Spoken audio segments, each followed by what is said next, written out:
টাকা মানুষকে কই লইয়া যায়, তাই না? সূর্য ভাইয়ের একটা কথা আছে এটা, যে টাকা আসলে মানুষকে কই লইয়া যায়, কই, কই জানি নিয়া যায়, সেটা মাঝে, মাঝে দেখে অবাক হই আমরা। আমরা রিসেন্টলি দেখলাম একটা ফাইল প্রকাশ পাইলো। লিক বা ফাঁস না, প্রকাশ পাইলো। সেটাতে আমরা দেখলাম যে অধিকাংশই বা সবাই টাকাওয়ালা পাবলিক। বা আমরা লাইফে অনেক সময় দেখি যে টাকাওয়ালারা আসলে কাইন্ড অফ মনুষ্যত্বহীন হয়, এদের মনুষ্যত্ব কমই থাকে। আমি বলছি না কিন্তু সব টাকাওয়ালাই খারাপ।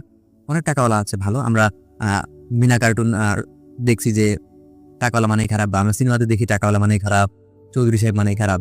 এটা না, এটা বাস্তবতা না। ভালো মানুষ আছে, অনেক টাকাওয়ালা ভালো মানুষ আছে, অনেক কোটিপতি, বিলিয়নার, মিলিয়নার ভালো মানুষ আছে।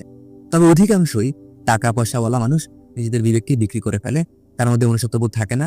আ সে সে নিজেকে বিক্রি করে ফেলে টাকার কাছে, বা আ তার সেন্সটা থাকে না। সে নিজের লাইন থেকে চ্যুত হয়ে যায়। লাইনে থাকতে পারে না। সো এই জায়গায় আসলে কেন ঘটে এটা?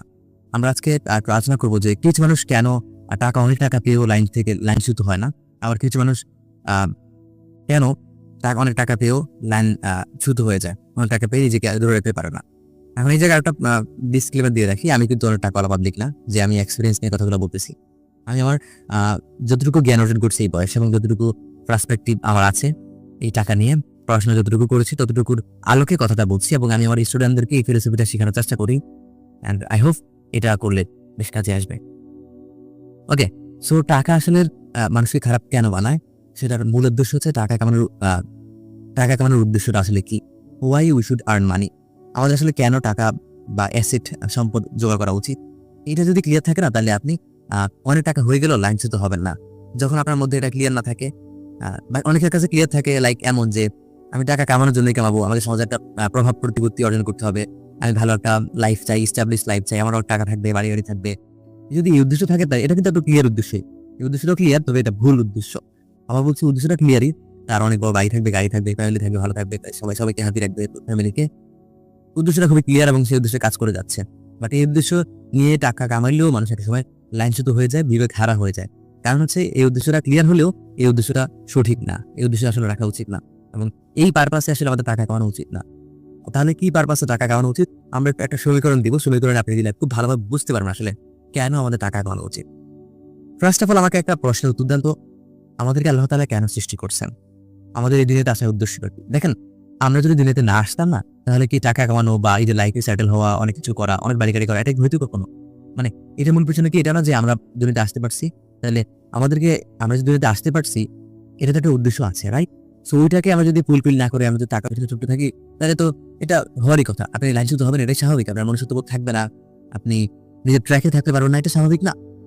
সো আপনাকে ফার্স্ট অফ অল ফোকাস করতে হবে যে ওয়াই আ আমাদেরকে সৃষ্টি করা হইছে।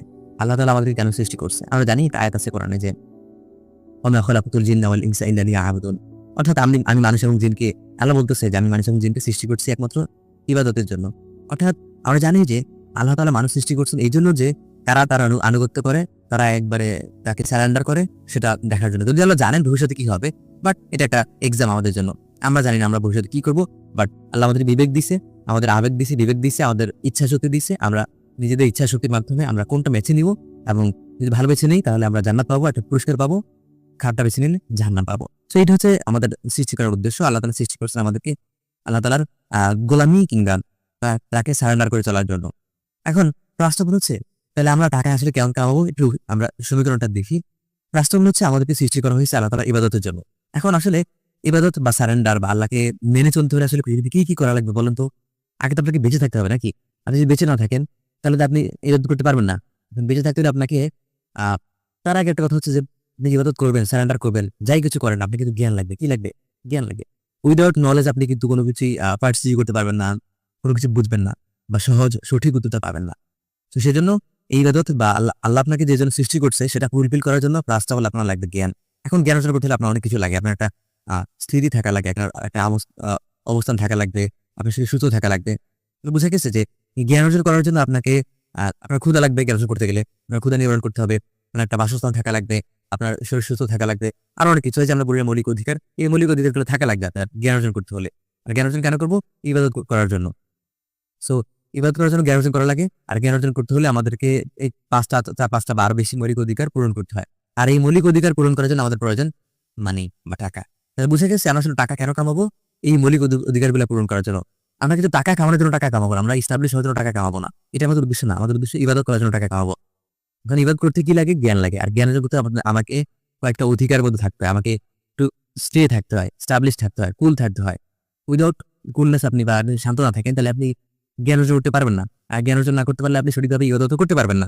সো আমাদের মূল উদ্দেশ্য ইবাদত করা, আর ইবাদত করতে হলে জ্ঞান অর্জন করা লাগে। জ্ঞান অর্জন করতে হলে আপনাকে কয়েকটা বিষয় ফোকাস করতে হবে। আপনার খাদ্য, বস্ত্র, বাসস্থান সবকিছু ঠিক আছে কিনা, এবং এগুলো ঠিক রাখার জন্য আপনার কামাতে হবে টাকা। তাহলে বুঝে গেছে, আমরা যদি টাকাকে এই জায়গায় নিয়ে আসি, টাকাকে টাকার জন্য না কামিয়ে, টাকাকে এস্টাবলিশের জন্য না কামিয়ে আমরা যদি চিন্তা করি যে টাকা কামাচ্ছি আমি নিজেকে ফিট রাখার জন্য, নিজের মৌলিক চাহিদাগুলো পূরণ করার জন্য। কারণ মৌলিক চাহিদা পূরণ না করলে আমি জ্ঞান অর্জন করতে পারবো না, আর ভালো সঠিক জ্ঞান অর্জন করতে না পারলে আমি ইবাদত করতে পারবো না, যেটা আমার আসলে লাইফের মূল উদ্দেশ্য। তাহলে আমরা একটু লিঙ্ক করলাম যে লাইফের উদ্দেশ্যটা আসলে কি, সেটার সাথে আমরা আসলে টাকাকে লিঙ্ক করলাম।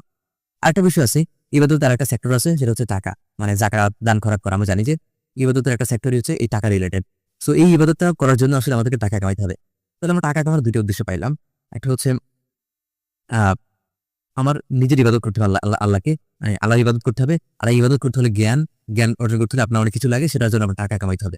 এক কথা বলি, যদি জ্ঞান অর্জন করতে হলে আপনার ক্ষুধা লাগে, আপনার অনেক চাহিদা আছে, চাহিদা পূরণ করতে হয়। এই চাহিদা পূরণ করতে হলে আপনাকে টাকা কামানো লাগবে।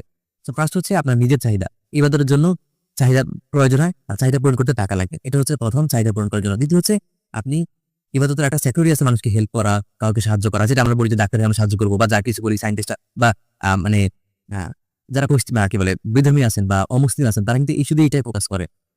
মূলটা রেখে, মানে ইবাদতটা রেখে তারা শুধু এটাই ফোকাস করে যে মানুষকে সাহায্য করবো কিংবা ভালো কাজ করবো, এই জন্য টাকা লাগবে। এটা আসলে মূল লক্ষ্য রাখা উচিত না। এটা সেকেন্ড।